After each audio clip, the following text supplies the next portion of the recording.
Boa noite, irmãs e irmãos também, né? Temos alguns irmãos aqui no nosso meio. Com muita alegria que eu estou aqui mais uma vez. Eu amo a casa do Senhor, amo mulheres e não tem coisa melhor do que a gente estar em comunhão, né? A gente está estudando sobre isso. O nosso livro dessa semana fala sobre a família de Deus e como é gostoso a gente pertencer à família de Deus. E se você saiu de casa nesse frio e você está aqui hoje, é porque Deus quer falar com você. É uma coisa interessante, né? A gente, aqui no Rio de Janeiro, e no Brasil de forma geral, tirando o Sul, a gente sente calor o ano inteiro, né? E muita gente reclama, ai que calor, ai que calor. Aí quando tem uns poucos dias de frio, porque são muito pouco, as pessoas querem ficar dentro de casa, né? Eu acho que no dia de frio a gente tem que ter vontade de sair. Não, eu quero ir enfrentar esse frio. Hoje deu 16 graus de manhã, eu não sei quanto está agora, talvez um pouquinho mais, mas olha que delícia, o Rio de Janeiro com 16 graus, 14 graus. Isso é para sair, respirar esse ar puro. Aí as pessoas ficam dentro de casa, é o contrário, né? Ontem também, né? Fez um frio, mas eu adoro o frio, porque a gente não tem como sentir muito frio aqui, né? A gente tira aquelas roupas assim que estão há muito tempo no armário. Bota lá uma naftalina, um cheirinho para poder tirar. Mas glória a Deus, eu louvo a Deus por estar aqui com vocês nessa noite. E eu não sei se você tem aí a sua Bíblia, ou as pessoas hoje andam mais com a Bíblia no celular, não tem nenhum problema.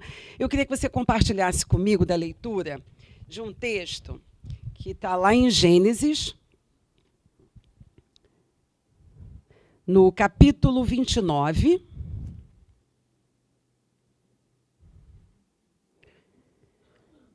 E a gente vai ler a partir do versículo 16. Eu queria que você acompanhasse, a leitura é um pouquinho longa, mas é uma leitura muito gostosa. Então, você preste atenção. Gênesis 29, a partir do versículo 16, e a gente vai ler até o versículo 30. Diz assim a palavra de Deus. Ora, Labão tinha 2 filhas, Lia, a mais velha, e Raquel, a mais moça. Lia tinha olhos baços, porém, Raquel era formosa de porte e de semblante. Jacó amava Raquel e disse, 7 anos te servirei por tua filha, mais moça, Raquel. Respondeu Labão, melhor é que eu te dê em vez de dá-la a outro homem. Fica, pois, comigo. Assim, por amor a Raquel, serviu Jacó 7 anos. E estes lhe pareceram como poucos dias, pelo muito que a amava. Disse Jacó a Labão, dá-me minha mulher, pois já venceu o prazo para que me case com ela.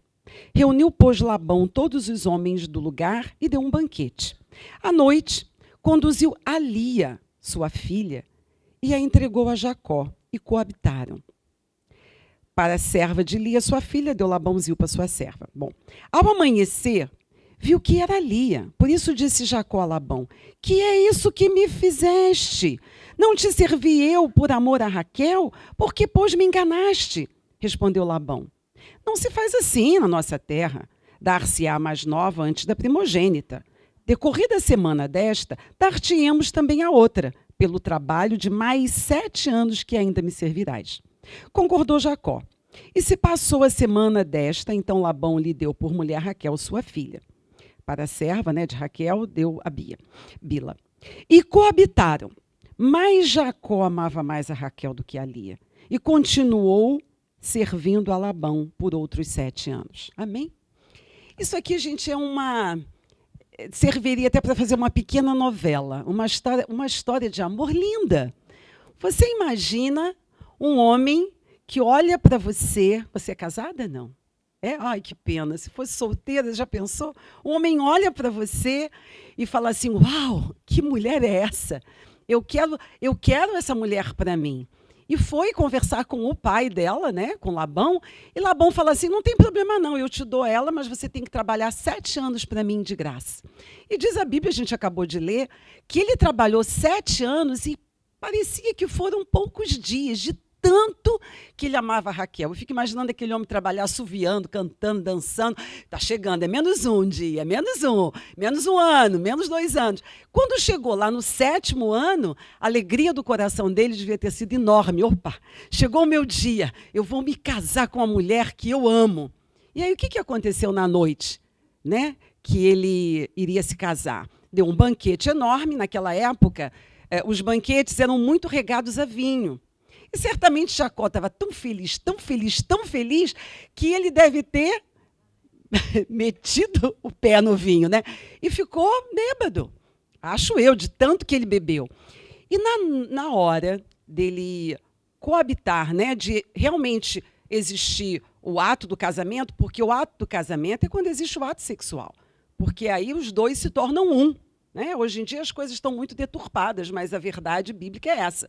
O casamento ele é consolidado na hora que você tem o ato sexual e passa a ter uma só carne, né? Um só corpo. E aí, quando eles estavam lá, ele estava lá esperando, né, a sua prometida, o que Labão faz? Labão introduz na tenda a Lia. E Jacó não percebe, ele estava meio tocado, e existe ali a consumação do casamento. Quando ele acorda, gente, quem é que está do lado dele?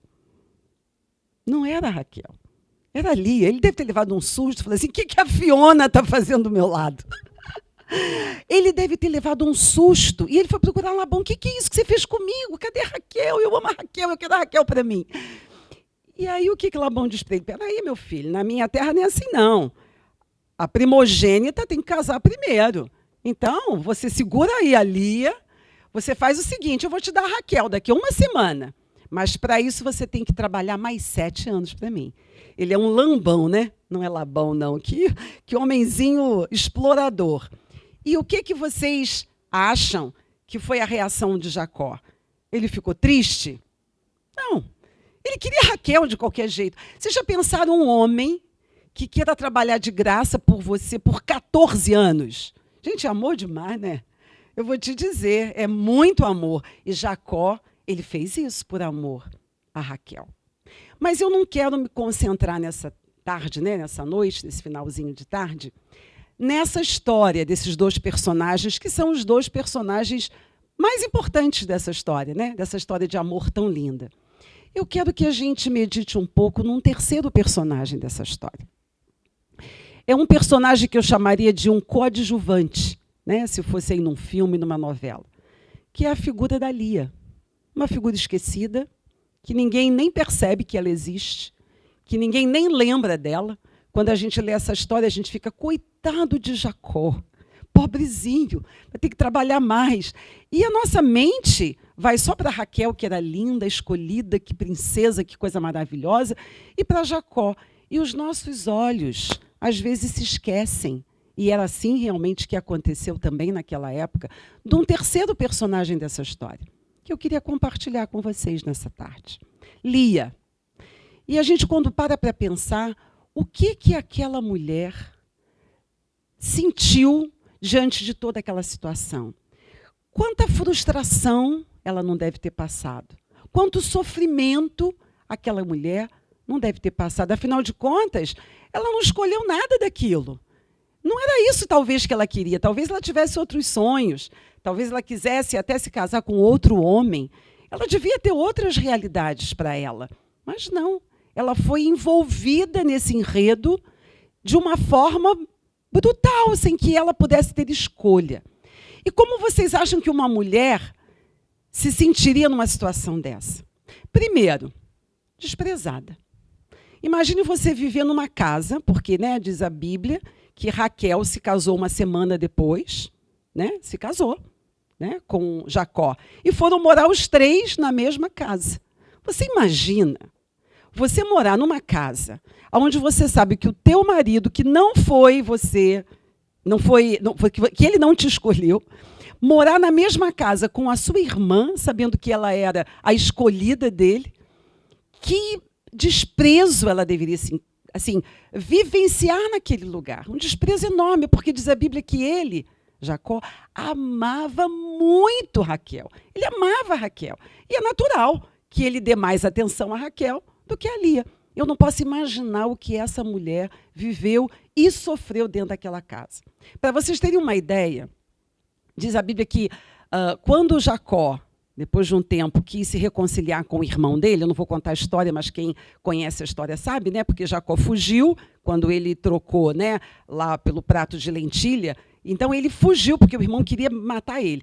E ele depois quis se reconciliar com o irmão. Então diz a Bíblia que quando ele saiu nessa caminhada, para ele se reconciliar com Esaú, sabe o que ele fez? Sabe quem ele botou na frente? A Lia. Ele botou a Lia na frente. Porque, epa, se o meu irmão vier me atacar, se vier alguma bomba aí, né? Alguma flecha, eu não sei que tipo de arma assim existia naquele momento, mas quem vai morrer primeiro? A Lia. A Raquel vai ficar aqui atrás. A Raquel ficou lá atrás do batalhão. E a Lia na frente. Gente, coitada dessa mulher, né? Quanto sofrimento. E eu fico pensando, quanto sentimento de culpa ela devia carregar dentro dela. Ela tinha culpa? Não. Mas talvez fosse natural esse sentimento de culpa. Poxa vida, eu estraguei a vida da minha irmã. Eu estou aqui debaixo desse mesmo teto, convivendo com eles. A minha irmã sonhava em ter um marido. Ele trabalhou 7 anos, né, para poder ter a minha irmã, e eu aqui no meio. E ela devia olhar para eles e falar assim, o que eles devem pensar de mim? Eles devem me odiar. Eles devem achar que eu sou a pior pessoa desse mundo. E pobrezinha da Lia não tinha culpa de nada. Mas eu acredito que ela deveria ter um sentimento de culpa enorme dentro dela. Quer ver um outro sentimento que Lia deveria ter também? De inferioridade. Olha o que diz aqui a Bíblia. Muito interessante esse termo. Eu não sei quem foi que escolheu esse termo. É muito antigo, talvez, né? Gênesis, no capítulo 29, no versículo 17, diz assim, ó. Lia tinha os olhos baços. Gente, o que é isso? Olhos baços. Que coisa mais, né? Difícil. Eu acho que não quiseram escrever assim, Lia era feia. Aí colocaram assim, ó. Lia tinha os olhos baços, porém Raquel era formosa de porte e de semelhança. Porque ter olhos baços é ter um olho assim caído, sabe? Sabe aquela pessoa que tem um olhar assim, caído, triste? Então, acho que para não dizer assim que Lia era feia e Raquel era linda, né? Foram um pouco mais gentis com Lia. Eu acho que tiveram um pouquinho de pena, né, de Lia na hora de escrever. E ela deveria ter um complexo de inferioridade enorme. Ela conviver com uma mulher que era linda, amada, e ela feia e desprezada. Meu Deus, eu não posso imaginar uma vida assim. E quando ela pensava em querer, talvez, desabafar com alguém, né, e de compartilhar aquele sentimento dela com alguém, ela não tinha ninguém. Ela era literalmente sozinha. O pai dela meteu ela naquela encrenca e falou, fica aí, minha filha, fica aí. E ela não tinha com quem compartilhar seu sofrimento. Ela não tinha com quem compartilhar das suas dores. E eu fico imaginando quanta frustração, quanta humilhação, quanta dor para uma única pessoa. Uma mulher sozinha. Sozinha, ela devia viver uma vida de solidão no meio daquele ambiente que criaram para ela. E mais uma coisa que a gente vê na história de Lia também, de tristeza. Ela teve uma decepção e uma frustração muito grande com seus filhos. E vários, eu vou contar aqui apenas uma frustração. A filha dela, chamada Diná, ela foi violentada, ela foi estuprada, né? Pelo filho de um rei de uma outra terra. E era uma vergonha enorme. Até hoje, né, a gente acha isso uma coisa tão cruel. Naquela época, pior ainda, porque a virgindade, naquela época, era uma coisa sagrada. E ela tinha sido violentada pelo filho de um rei de um outro lugar. Os irmãos dela ficaram tão revoltados com aquilo que fizeram um pacto lá com eles, dizendo, não, a gente vai fazer o seguinte, a gente deixa a minha irmã, nossa irmã, casar realmente com o filho, né, do rei, ele falando com o rei, deixamos ela casar com ele, mas vocês vão ter que todos os homens se circuncisar como nós somos circuncisos. E eles, tudo bem, toparam, porque no fundo, aquele jovem, apesar de ter feito isso, ele queria casar com ela. Ele estava apaixonado pela Diná. Ele ia fazer isso e casar com ela. Mas sabe o que os irmãos fizeram? Quando estava todo mundo lá se recuperando, né, daquela cirurgiazinha e tal, todos os homens debilitados, eles invadiram a cidade e mataram todos os homens. Então, ela tinha uma filha envergonhada porque foi estuprada e os filhos assassinos. Ou seja, que história essa mulher carregava nas suas costas. Ela carregava uma história muito, muito, muito triste. E às vezes a gente pensa assim, será que isso só acontece com Lia? Será que só Lia é capaz de ter uma história tão triste assim? Eu acho que não. Eu acho que talvez essa possa ser a sua história. a minha história em algum momento? Porque em algum momento da nossa vida, a gente passa por uma situação de frustração, uma situação de dor, uma situação de agonia, uma situação onde a gente olha assim, olha lá para frente e fala, eu não consigo ver saída. Eu estou cada vez entrando num buraco maior e acaba em depressão. Quantas pessoas hoje, né, deprimidas? E Satanás tem usado isso mesmo, colocado depressão, porque a pessoa vai se sentindo culpada, daqui a pouco está deprimida. Ela vai se sentindo sozinha, daqui a pouco vai se sentindo deprimida. Eu me lembro que uma vez eu conversei com uma moça, fiz um gabinete com uma moça, e ela disse assim, olha, eu quero conversar com você, era algo que eu nunca falei para ninguém. Nunca. Na minha vida eu tive coragem. Mas eu estou me sentindo sufocada e eu quero falar com alguém, quero conversar com você. E a gente foi conversar. E aquela moça já era mãe, uma moça, mas mãe, ela teve uma filha com 14 anos de idade. A menina já estava com 15. Mas uma jovem linda, linda, linda. E ela dizia assim para mim, chorava uma coisa tremenda, dizendo que ela, quando era jovenzinha, adolescente, ela era assediada pelo marido da mãe. E ela, a vida inteira, ela teve que ceder o seu corpo para o marido da mãe. Uma coisa terrível de arrepiar. E ela nunca teve coragem de falar com ninguém. Vivia uma vida de solidão tremenda. E ela não tinha coragem, porque a mãe continuava casada com aquele homem até hoje. Quando ela me falou, ela era casada. Ela não tinha coragem de falar para a mãe quem era o marido dela. Não teve coragem de falar para o marido porque ela se casou e não tinha coragem. Então, ela carregava dentro dela uma culpa enorme, porque só ela sabia o que aquele homem tinha feito com ela, ela não compartilhava aquilo com ninguém. Então, aquela menina vivia uma vida assim. E no nosso século, né? Uma pessoa que, assim, vivendo um sentimento de culpa tremendo, um sentimento horroroso. E a gente pode estar passando, não sei, talvez alguma de vocês possa estar passando por uma situação semelhante. E são muitos motivos que levam, principalmente a mulher que é mais frágil, né, é mais carente, a entrar numa situação assim. É um passado onde não recebeu amor. Né? Tem tantas pessoas que não são amadas na família. E o que Deus está querendo falar conosco nessa noite é que, agora você vai ter que parar e pensar, porque eu tenho uma nova história para você. Eu tenho algo para te dar. Sabe por quê? Eu vou te dizer agora, minha irmã, que a Lia teve uma história diferente, mesmo que ela não reconhecesse. Porque olha aqui, olha, diz a palavra de Deus aqui, bem no iniciozinho, lá no versículo 31, diz assim, olha, bem no iniciozinho do versículo, vendo o Senhor que Lia era desprezada, fê-la fecunda, ao passo que Raquel era estéril. Vendo o Senhor. Então, o Senhor vê todas as coisas. O Senhor nos vê, assim como ele viu a Lia. Então, Lia podia até pensar que estivesse sozinha, mas o Senhor estava vendo. Então, diz aqui, olha, o Senhor, como viu Lia desprezada, o que o Senhor fez com ela? Deu para ela um presente. Lia era fértil. E Raquel era estéril.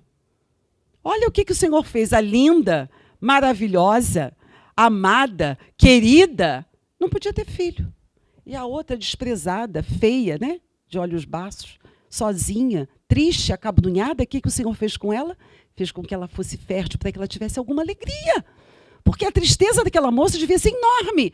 Mas o Senhor estava vendo. Minha irmã, o Senhor está vendo o teu sofrimento. O Senhor está vendo o que você passou. O Senhor está vendo o que você está passando. Porque os olhos do Senhor estão em toda parte. O Senhor está vendo tudo. Talvez você não perceba. Talvez o Senhor esteja te dando alguma coisa para alegrar o teu coração e você não esteja vendo. Mas o Senhor, com certeza, está fazendo algo para que você saia desse momento de crise emocional, porque o Senhor, ele está te vendo, assim como ele viu a Lia naquele momento dela de sofrimento. Então ela era fértil e Raquel era estéril. Quer ver uma outra coisa que Deus fez com ela também? Deus, quando deu para ela, para Lia, essa bênção dela abrir o seu ventre, ela teve vários filhos.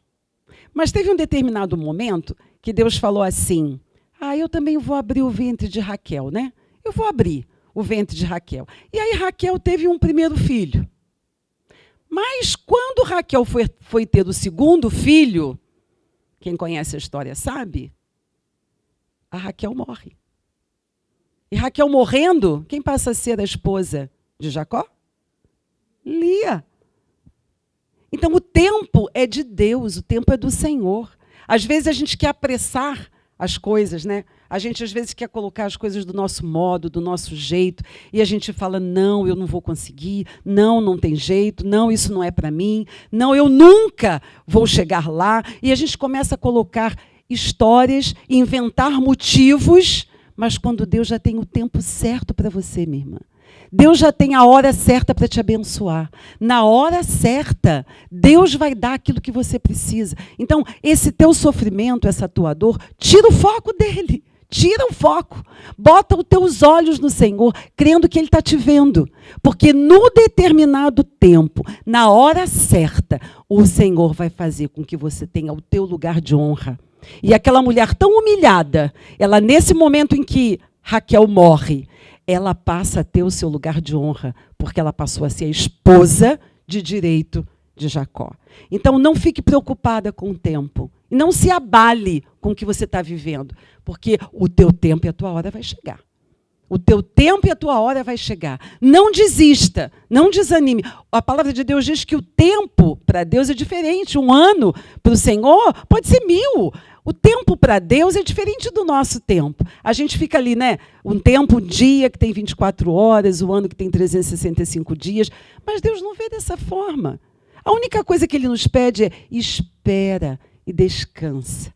Né? O Salmo 46:1 diz, o Senhor é o meu refúgio, Ele é a minha fortaleza, Ele é o meu socorro bem presente. Então, o teu socorro é o Senhor. Não olhe para o que você está passando, mas olhe para o Senhor, porque no tempo certo, na hora certa, Ele vai fazer. Eu creio nisso. Eu tenho tantas experiências nesse sentido, que a gente podia ficar aqui contando, né, por várias horas. Porque quando a gente espera no Senhor, a hora chega. A hora chega. Você não precisa ficar desesperada, dizendo, não vai chegar para mim, não vai chegar para mim, vai chegar. A tua hora vai chegar, porque o nosso Deus, Ele não falha. A Bíblia diz que Ele não é homem para mentir, e não é homem para se arrepender. Ele olha a nossa dor, o nosso sofrimento, e a nossa hora vai chegar. E diz aqui, a palavra de Deus, né, seguindo essa história que a gente está acompanhando, que a promessa que o Senhor deixou para nós é que que Jesus viria de quem? Da raiz de Davi. Isso é uma promessa que está na Bíblia. E a gente que conhece a palavra sabe que Jesus, Ele veio da tribo de Judá. E adivinha de quem Judá era filho? De Lia. Olha que coisa mais linda. Os filhos de Jacó, eles eram 10 da Lia e 2 de Raquel. Eram 12 tribos. E dessas 12 tribos, uma delas viria o Salvador. Podia ter vindo do fruto de Raquel, mas não. Jesus veio da raiz de Davi. Davi, ele veio da tribo de Judá. E Judá saiu do ventre de Lia. Que coisa mais linda. Deus transforma. Sabe assim, quando Deus faz tudo novo? Deus pega as Lias da vida e faz com que dela nasça o Salvador. Gente, isso é lindo demais.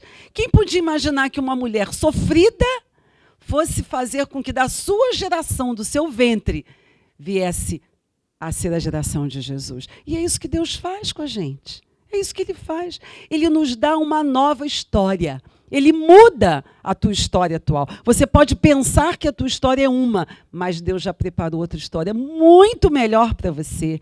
Deus quer fazer que você gere coisas novas. Quem sabe alguém daqui que esteja passando por um momento difícil, um momento em que eu não se considere eu não sou ninguém, Quem sou eu? Eu não sou nada.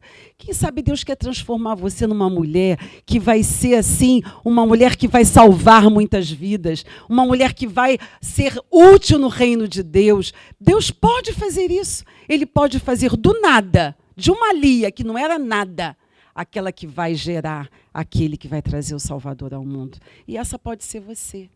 Mas você precisa crer.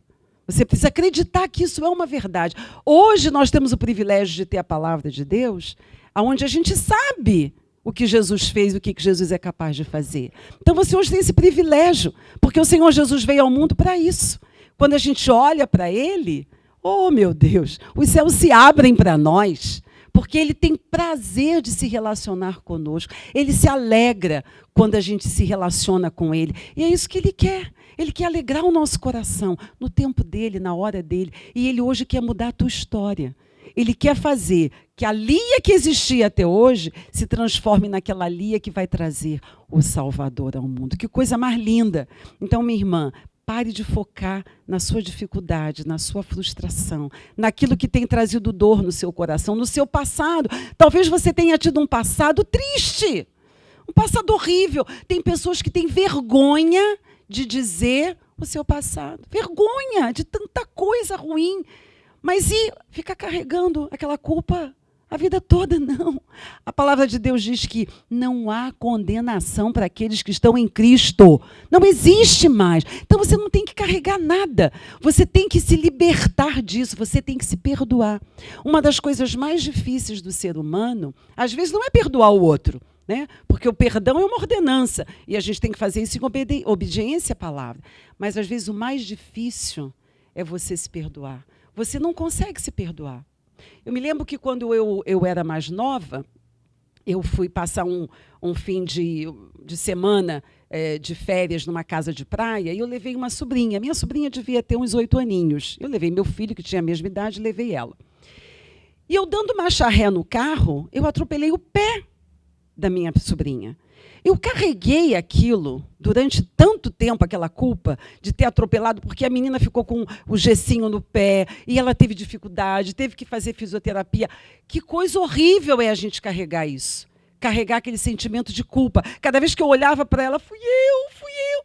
Mas acontece que, no fundo, eu não tinha culpa, porque eu tinha deixado ela num lugar e ela fugiu, correu atrás do carro. E quando eu vi, não deu tempo. Mas a gente fica com esse sentimento de culpa. Então, hoje é o dia de você largar a culpa que está te carregando, que você carrega, do lado. Sabe por quê? Porque o passado é passado. Ninguém vive de passado. Tem um ditado que diz que quem vive de passado é museu. Então, assim, esqueça o que passou. Daqui para frente é uma nova vida. Daqui para frente, Deus está querendo uma coisa nova de você. E talvez Deus esteja esperando você falar: Senhor, está tudo aí. Eu não quero mais carregar nada disso. Todas as minhas frustrações estão contigo. Aí Deus vai transformar a sua vida numa mulher que nem você vai acreditar. Nem você vai acreditar. Talvez Deus queira estar fazendo de você algo tremendo. E você fala: eu não posso, eu não sou capaz, né? Quem sou eu? Você é uma mulher de Deus. Você é uma mulher que Deus olha e Deus quer fazer algo novo. Deus quer fazer algo diferente na sua vida. Então, para com isso. Para com isso. Deixa que as frustrações sejam suplantadas. E como é que a gente suplanta uma frustração? Crendo no nosso Deus. A gente diz: olha, Senhor, eu não aceito nenhuma frustração do passado. Tudo na minha vida agora é novo. A palavra de Deus também nos diz que, quando Raquel estava para morrer, que ela sabia que ela ia morrer, as parteiras estavam ali fazendo, né, aquele parto, ela sabia que ia morrer, estava morrendo. E aí ela falou assim para as parteiras: eu quero que o nome do meu filho seja Benoni. As parteiras guardaram aquilo. Raquel faleceu, né, quando teve o seu filho. E aí chega Jacó, apaixonado, vê aquela mulher morta, apaixonado. Ele abraça Raquel, ele chora. E eu estou fazendo esse drama, não está escrito na Bíblia, mas o amor que ele sentia por ela é tão grande que eu fico imaginando isso, né? O amor que ele tinha por aquela mulher, e ele chora. E aquelas parteiras falam para ele assim: olha só, Jacó, tem uma coisa que a Raquel pediu. A Raquel pediu para que o nome do filho fosse Benoni. E sabe o que quer dizer Benoni? Benoni quer dizer que era o filho da minha dor. E aí Jacó fala assim, o quê? Benoni? De jeito nenhum.